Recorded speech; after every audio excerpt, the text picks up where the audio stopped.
Pemirsa, rencana pemerintah Kota Banda Aceh untuk menutup TPA Gampung Jawa pada tahun 2018 akan mengancam sumber mata pencaharian para pemulung yang kesehariannya mengais rezeki dari sampah.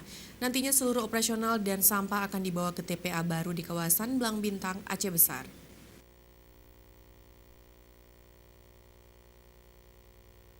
Sebanyak 50 orang para pemulung yang sehari-hari menggais rezeki di lokasi sampah Gampung Jawa, Kecamatan Kutu Taraja, Kota Banda Aceh mengaku khawatir bakal kehilangan sumber mata pencarian mereka yang sudah dilakoni bertahun-tahun lamanya jika pemerintah kota akan menutup seluruh operasional TPA pada tahun 2018. Kebanyakan dari para pemulung merupakan pendatang dari luar Banda Aceh dan menggantungkan hidup puluhan tahun dari mengut sampah yang bisa dijual untuk mencukupi kebutuhan keluarga mereka.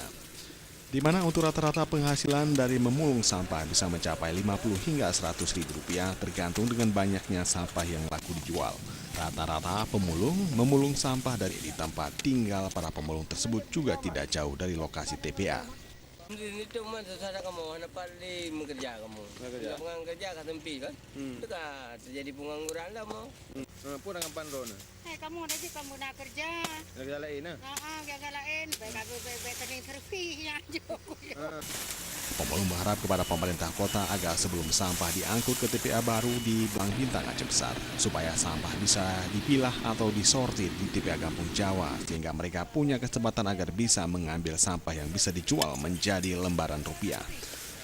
Beberapa pemulung mengaku dengan akan tidak mempunyai lagi TPA Gampung Jawa menampung sampah akibat sudah over kapasitas. Tim Liputan Aceh TV.